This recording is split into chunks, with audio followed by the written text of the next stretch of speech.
നെസ്ലിൻ ഉൾപ്പെടെ ഉള്ളവർ മെമ്പേഴ്സാണ്, പുതിയ എല്ലാവരും മെമ്പേഴ്സാണ്. പക്ഷെ അവരെല്ലാവരും ജനറൽ ബോഡിക്ക് പോലും ഇപ്പം ഈ അടുത്ത് വരുന്നില്ല എന്നുള്ളതാണ്. മമ്മൂക്കയുടെ ലാലേട്ടൻ്റെ മക്കൾ അവിടെ വന്നിട്ടില്ല, വരുന്നില്ല.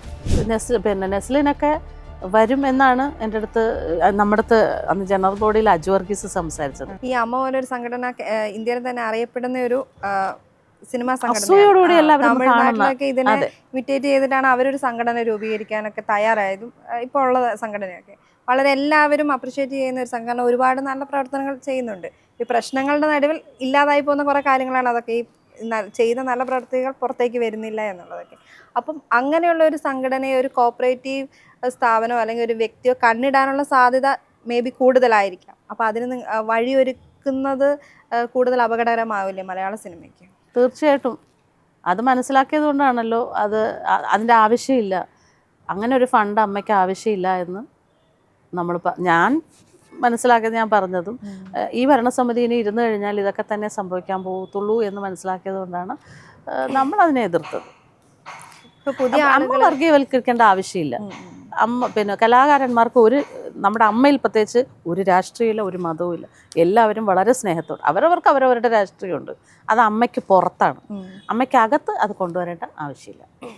അതുപോലെ തന്നെ ഇപ്പം പുതിയ, അതായത് യങ് ജനറേഷനുള്ള ആളുകൾ ഒരു സമയം വരെ ഞാനൊക്കെ ഓർക്കുന്നുണ്ട്, പ്രോഗ്രാമിലൊക്കെ പൃഥ്വിരാജ് അടക്കമുള്ള, ഇന്ദ്രിത് അടക്കമുള്ള, അല്ലെങ്കിൽ കുഞ്ചാക്കോ ബോബൻ, ജയ്സൺ, എല്ലാ ആ ഒരു നിരയിൽപ്പെട്ട ആളുകൾ, അതിനുശേഷം വന്ന നിവിൻ പോളി, ആ ഒരു നിരയിൽപ്പെട്ട ആളുകളൊക്കെ ഇതിൻ്റെ ഭാഗമായിട്ട് ഈ പരിപാടികളിലൊക്കെ വന്ന് നിൽക്കുന്നുണ്ടായിരുന്നു, അല്ലെങ്കിൽ അവർ പെർഫോം ചെയ്യാൻ തയ്യാറായിട്ട് വന്ന് നിൽക്കുന്നുണ്ടായിരുന്നു അമ്മയ്ക്ക് വേണ്ടി എന്നുള്ള രീതിയിൽ. പക്ഷേ ഇപ്പോൾ ഒരു കുറച്ച് വർഷങ്ങളായിട്ട് അങ്ങനെ ഒരു കാര്യം നമുക്ക് കാണുന്നില്ല. അവിടെ ഉണ്ടാകുന്ന പ്രശ്നങ്ങളുടെ ഭാഗമായിട്ട് അവരുടെ നിലപാടായിരിക്കാം. പക്ഷെ അങ്ങനെയുള്ള ആളുകൾ ഇനിയും കടന്നു വരേണ്ടതില്ലേ?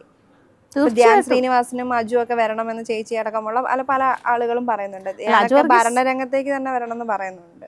ചാക്കോച്ചനും അജു വർഗീസും ഒക്കെ നേരത്തെ ഭരണസമിതിയിൽ ഉണ്ടായിരുന്നവരാണ്, ഉണ്ണി മുകുന്ദനൊക്കെ ഉണ്ടായിരുന്നതാണ്. പിന്നെ അവരെല്ലാം മാറിയതാണ്. പിന്നെ ഈ പറഞ്ഞതുപോലെ പുതിയ തലമുറയിലെ ആൾക്കാർ വരാത്തതിൽ ലാലേട്ടൻ എപ്പോഴും സങ്കടം പറയുന്നുണ്ട്. അവരെത്ര വിളിച്ചിട്ടും അവർ എന്തുകൊണ്ട് വരുന്നില്ല, ഈ സംഘടനയെ എന്താണ് അവരിങ്ങനെ തള്ളിക്കളയുന്നതെന്നൊക്കെ ഉള്ള ഒരു സങ്കടം ലാലേട്ടൻ പറയാറുണ്ടായിരുന്നു. ഇപ്പം നേരത്തെ ഞാൻ പറഞ്ഞതുപോലെ ഈ കുറേ നാളായിട്ട് അമ്മയിൽ നിന്ന് വരുന്ന വാർത്തകൾ എന്തിനാണ്, ഈ പൊല്ലാപ്പുകളാണല്ലോ വരുന്നത്, എന്നാൽ പിന്നെ എന്താണെന്ന് വിചാരിക്കുന്നുണ്ടാവാം പുതിയ തലമുറയിലുള്ള ആൾക്കാർ. പക്ഷേ ദുൽഖർ സൽമാൻ വന്നിരുന്നു, ഒരു പ്രാവശ്യമേ വന്നിട്ടുള്ളൂ. മമ്മൂക്കയുടെ ലാലേട്ടൻ്റെ മക്കൾ അവിടെ വന്നിട്ടില്ല, വരുന്നില്ല. സുഖുവേട്ടൻ്റെ മല്ലിക ചേച്ചിയുടെ മക്കളും വരുന്നില്ല. അവരൊക്കെ അമ്മയിലെ അംഗങ്ങളാണ്. അവരാദ്യം വന്ന് അവരെയും കൂടെ കൊണ്ടുവരണം. അവർ വരുമ്പോൾ പുറകെ ബാക്കിയുള്ളവരും വരും, ഉറപ്പല്ലേ? അവർക്കൊരു കൂടെ ഒരു ഉത്തരവാദിത്തമല്ലേ? എന്തുകൊണ്ട് നിങ്ങൾ വരുന്നില്ല എന്ന് അവരോടും കൂടെ ചോദിക്കുന്നത്. ഇനി പ്രണവ് അമ്മയിലെ മെമ്പറാണോ എന്ന് എനിക്കറിയില്ല കേട്ടോ, എനിക്കറിയില്ല. ബാക്കി അവരെയും കൂടെ കൊണ്ടുവരണം. എന്നിട്ട് അവരുടെ ഫ്രണ്ട്സ് അല്ലേ, എല്ലാവരും മെമ്പറാണ് കേട്ടോ. നെസ്ലിൻ ഉൾപ്പെടെ ഉള്ളവർ മെമ്പേഴ്സാണ്, എല്ലാവരും മെമ്പേഴ്സാണ്. പക്ഷെ അവരെല്ലാവരും ജനറൽ ബോഡിക്ക് പോലും ഇപ്പം ഈ അടുത്ത് വരുന്നില്ല എന്നുള്ളതാണ്. വന്ന് പുതിയ തലമുറ മുൻപോട്ട് വരണം, ഭരണസമിതിയിലേക്ക് വരണം, അവരുടെയും കൂടെ അഭിപ്രായമൊക്കെ മാനിച്ചു. ധ്യാനൊക്കെ ഭരണരംഗത്തേക്ക് വരണമെന്ന് ചേച്ചി അടക്കമുള്ളവർ പറഞ്ഞു. ധ്യാനിന്റെ ഭാഗത്ത് നിന്ന് എന്തെങ്കിലും റിയാക്ഷൻ ഉണ്ടായിരുന്നോ? അറിയില്ല. ഞാൻ ഇങ്ങനെ എൻ്റെ ഒരു ആഗ്രഹം പറഞ്ഞതാണ്. പിന്നെ പക്ഷെ നെസ്ലിനൊക്കെ വരും എന്നാണ് എൻ്റെ അടുത്ത് നമ്മുടെ അടുത്ത് അന്ന് ജനറൽ ബോഡിയിൽ അജു വർഗീസ് സംസാരിച്ചത്.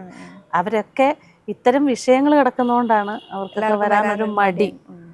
അതൊക്കെ മാറി മമ്മൂക്കായും ലാലേട്ടനും ഒക്കെ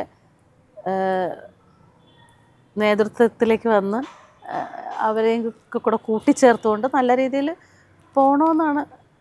അതുപോലെ തന്നെ ഇപ്പം ഞാൻ ഇതുമായിട്ട് നേരത്തെ ചോദിക്കണമെന്ന് വിചാരിച്ചാൽ, ഇപ്പം ചേച്ചി ഞാൻ നേരത്തെ പറഞ്ഞ 1992 ഇൻ്റർവ്യൂ, ആ കാലഘട്ടത്തിൽ ചേച്ചി ഇതെല്ലാം ഓപ്പണായിട്ട് പറഞ്ഞ ഒരാളാണ്. ആ സമയത്ത് അതേപോലെ പറഞ്ഞതാണ് ഈ WCC അംഗങ്ങളായ പാർവതിയും ഗീതു മോഹൻദാസൊക്കെ. അപ്പോൾ ഈ WCC രൂപീകരിക്കുമ്പോൾ ചേച്ചിയോട് എന്തെങ്കിലും ഒരു താല്പര്യമുണ്ടോ WCCയിലേക്ക് വരാൻ? ആ രീതിയിൽ എന്തെങ്കിലും ചോദിച്ചിരുന്നോ? ഇല്ല. ചേച്ചി WCCയുടെ പ്രവർത്തനത്തെ എങ്ങനെയാണ് നോക്കി കാണുന്നത്? ആ ഒരു നടിയെ ആക്രമിക്കപ്പെട്ട സമയത്ത് മാത്രം, ആ ഹേമ കമ്മീഷൻ വന്ന സമയത്ത് അതിനുവേണ്ടി മാത്രം ആ സമയത്ത് സജീവമായിട്ടുണ്ടായിരുന്നു. പിന്നെ എപ്പോഴും ഫേസ്ബുക്കിലൊക്കെ അവരുടെ പോസ്റ്റ് എന്തെങ്കിലുമൊക്കെ ഇഷ്യൂ ഉണ്ടാകുമ്പോൾ ഇടുന്നതല്ലാതെ ഒരു സ്ത്രീകളുടെ കൂട്ടായ്മ ആകുമ്പോൾ അമ്മയിൽ എത്രയോ അംഗങ്ങളുണ്ട്, എന്തുകൊണ്ട് അവരാരും ചോദിച്ചില്ല? ഞങ്ങളോടൊന്നും ആരും കോൺടാക്ട് ചെയ്തിട്ടില്ല. സ്ത്രീകളുടെ ഒരു കൂട്ടായ്മ എന്ന് പറയുമ്പോൾ നമ്മളെയൊക്കെ കോൺടാക്ട് ചെയ്യണ്ടേ? ഇന്ന് വരെ കോൺടാക്ട് ചെയ്തിട്ടില്ല, ഒരാളെയും കോൺടാക്ട് ഒരു ചെയ്തിട്ടില്ല. അല്ലാത്ത യങ്സ്റ്റേഴ്സ് ആയിട്ടുള്ള ആളുകളോടൊക്കെ ചോദിച്ചതായിട്ട് ആളുകൾ പുറത്ത് പറഞ്ഞിട്ടുണ്ടായിരുന്നു താല്പര്യമുണ്ടോ. പക്ഷെ ഞങ്ങളോടൊന്നും ചോദിച്ചിട്ടില്ല, ഞങ്ങളോടൊന്നും അവരുടേതായ ഒരു സർക്കിളിൽ അവരുടേതായ ഒരു സർക്കിളിൽ അവർ ഒതുക്കാനാണ് ശ്രമിച്ചത്. ബാക്കി ആരും വേണ്ട എന്നുള്ളതാണ്. അവർ രാജിവെച്ച് പുറത്ത് പോയത് എന്തിനാണ്? എനിക്ക് അതിനോട് എതിർപ്പാണ്. ഞാൻ അന്നും പറയും, എന്തിനാണ് അവർ രാജിവെച്ച് പോയത്? അവർ അകത്ത് നിന്ന് പറയാനുള്ള കാര്യങ്ങൾ പറയണ്ടേ? ഇപ്പോൾ ആദ്യം മുതൽ സ്പേസ് ഒന്നും കിട്ടിയിട്ടല്ല നമ്മൾ സംസാരിച്ചിട്ടുള്ളത്, നമ്മൾ ഉണ്ടാക്കിയെടുത്തതാണ് സ്പേസൊക്കെ. എത്രയോ കാലങ്ങളായിട്ട് നമ്മൾ നമ്മൾ സംസാരിച്ച് നമുക്കൊരു സ്പേസ് ഉണ്ടാക്കിയെടുത്തതാണ്. അതുപോലെ അവർക്കും സ്പേസ് ഉണ്ടാക്കി എടുക്കണ്ടേ? അല്ലാതെ ഇതിന് ശരിയാകത്തില്ല കേട്ടോ ഒന്നും പറഞ്ഞ് ഇറങ്ങിപ്പോകുന്നതല്ലല്ലോ വേണ്ടത്. അവിടെ ഫൈറ്റ് ചെയ്യണ്ടേ നമ്മൾ? ഇപ്പോൾ കഴിഞ്ഞ ദിവസം രമേശ് പിഷാരടി ശ്വേതയോട് സംസാരിക്കുന്ന ഒരു വോയിസ് ക്ലിപ്പ് പുറത്തു വന്നിട്ടുണ്ടായിരുന്നു. അത് ആക്ച്വലി ഒരു ചീറ്റിംഗ് പരിപാടി പോലെയാണ് നമുക്ക് തോന്നിയത്. എന്തായിരുന്നു അതിൻ്റെ ഒരു സിറ്റുവേഷൻ? അല്ല, അത് വളരെ മോശമായിപ്പോയി. ഏറ്റവും അടുത്ത സുഹൃത്ത് വിശ്വാസത്തോടു കൂടി സംസാരിച്ച വോയിസ്, അത് ഒരു PR വർക്കിലൂടെയാണ്. അത് അവർ തന്നെ, അത് ഒരു വാട്സപ്പ് കോളാണ്, അത് വേറൊരു ഫോൺ വെച്ച് റെക്കോർഡ് ചെയ്തിട്ട് അത് പുറത്ത് വിടുക എന്ന് പറയുമ്പം, അങ്ങനെയുള്ള നമ്മുടെ അംഗമായ ഒരാളാണ്, അമ്മയിലെ നമ്മളിപ്പോൾ അഭിമാനത്തോടുകൂടെ കാണുന്ന ഒരാളാണ്, ഒരു MLA ആണ് അദ്ദേഹം. വിജയകരമായിട്ട് വൻ ഭൂരിപക്ഷത്തിൽ ജയിച്ചു വന്നതാണ്. അപ്പോൾ നമുക്ക് അഭിമാനമല്ലേ നമ്മളിലൊരാൾ അങ്ങനെ ജനപ്രതിനിധിയായിട്ട് വരുന്ന. ആ മനുഷ്യൻ്റെ, ആ പയ്യൻ്റെ ജീവിതം തന്നെ നശിപ്പിക്കുന്ന തരത്തിലുള്ള ഒരു പൊളിറ്റിക്കൽ കരിയറും ആ വ്യക്തിത്വം പോലും കളയുന്ന രീതിയിൽ അവർ സൗഹൃദപരമായിട്ട് സംസാരിച്ച ഒരു വോയിസാണ്. അതിൽ അതിൻ്റെ ആ ഒരു പോർഷൻ മാത്രം വിട്ട്, അതായത് PR വർക്ക് വഴി അത് ലോകം മുഴുവനും എത്തിക്കണമെന്നുള്ളതാണ്. അത് എത്തിച്ച് അവനെ, ആ പയ്യനെ നാറ്റിക്കുന്ന രീതിയിലാക്കി. എന്നിട്ടും നമ്മുടെ അമ്മയിലെ അംഗങ്ങൾ എന്തുകൊണ്ടാണ് പ്രതികരിക്കാത്തതെന്നാണ് ഞാൻ ആലോചിക്കുന്നത്. പ്രതികരിക്കണ്ടേ? പിഷാരടിക്ക് ഏറ്റ ഈ ഒരു അപമാനത്തിന് അങ്ങനെ നമ്മുടെ ഇപ്പോഴും രാജിവെച്ചില്ല, എനിക്ക് ആ സ്ഥാനം വേണമെന്നും പറഞ്ഞുകൊണ്ട് തൂങ്ങിപ്പിടിച്ച് കിടക്കുന്ന ആ വ്യക്തിയെ ശരിക്കുമുള്ള ക്രൂരമായ ഒരു അജണ്ട, ഓരോ അജണ്ട അവരുടെ ക്രൂരമായ അജണ്ടകളാണ്. അതെന്താണെന്ന് വ്യക്തമായ സ്ഥിതിക്ക് ഈ അമ്മയിലെ അംഗങ്ങൾ മിണ്ടാതിരിക്കുന്ന എന്താണ് ബാക്കിയുള്ളവർ? പിഷാരടിക്ക് ഒരു ഐക്യദാർഢ്യം പ്രഖ്യാപിക്കണ്ടേ? ഞങ്ങളുടെ കൂടെയുള്ള അംഗമാണ്, ഞങ്ങളുടെ സഹോദരനെ പോലെയുള്ള ഒരാളാണ്, അയാൾക്കെതിരെ ഇത്രയും വലിയ വിശ്വാസവഞ്ചന ചെയ്തതിന് പ്രതിഷേധിക്കണ്ടേ? പബ്ലിക്കായിട്ട് പ്രതിഷേധിക്കണം. ആരൊക്കെ പ്രതിഷേധിച്ചു? വളരെ കുറച്ച് ആൾക്കാർ ആരെങ്കിലും പറഞ്ഞിട്ടുണ്ടെങ്കിലുണ്ട്. ഇവരൊക്കെ ഇതിനൊക്കെ പ്രതികരിച്ചില്ല, പിന്നെ എപ്പോഴാണ് പ്രതികരിക്കാൻ പോകുന്നത്? ഇന്ന് പിഷാരടിയാണെങ്കിൽ നാളെ വേറൊരാൾക്കായിരിക്കും. അതുപോലെ തന്നെ കഴിഞ്ഞ ദിവസം ശ്വേത ഒരു പോസ്റ്റ് ഇട്ടു, തനിക്കൊപ്പം മോഹൻലാലും മമ്മൂട്ടിയും തന്നെയാണ് സപ്പോർട്ട് ചെയ്യുന്നതെന്നുള്ള രീതിയിൽ. അങ്ങനെ തോന്നിയിട്ടുണ്ടോ? ആ രീതിയിൽ അവരെപ്പോഴെങ്കിലും പറയുകയോ അല്ലെങ്കിൽ അവരുടെ ഭാഗത്തുനിന്ന് അങ്ങനെ ഒരു അപ്രോച്ച് ഉണ്ടായിട്ടുണ്ടോ? ഞാൻ വിശ്വസിക്കുന്നില്ല. ശ്വേത ഇട്ട പോസ്റ്റിനോടൊന്നും എനിക്ക് വിശ്വാസമില്ല. അങ്ങനെ ഉണ്ടെങ്കിൽ മമ്മൂക്കയും ലാലേട്ടനും വന്ന് പറയട്ടെ, പിഷാരടിയെ പോലുള്ള ഒരാളെ ഇത്രയും ചതിച്ച ഈ ആൾക്ക് സപ്പോർട്ട് കൊടുക്കുന്നുണ്ടോ എന്നുള്ളത് മമ്മൂക്കയും ലാലേട്ടനും പുറത്ത് പറയട്ടെ, വന്ന് പറയണം. അവർ പറഞ്ഞാലേ വിശ്വസിക്കത്തുള്ളൂ. ഇവർ പറയുന്നൊന്നും വിശ്വസിക്കാൻ പറ്റത്തില്ല. ആർക്ക് വേണേലും പോസ്റ്റ് ഇടാലോ, അതിലൊന്നും വിശ്വസിക്കാൻ പറ്റത്തില്ല. അതുപോലെ തന്നെ താങ്കളുടെ ബ്രദർ ഒരു പ്രൊഡ്യൂസറാണ്. അദ്ദേഹം ജയറാമിൻ്റെ മകൻ കാളിദാസിനെ വെച്ചിട്ട് ഒരു സിനിമ ചെയ്തു. ആ സിനിമ പരാജയത്തിലേക്കാണ് പോയത്.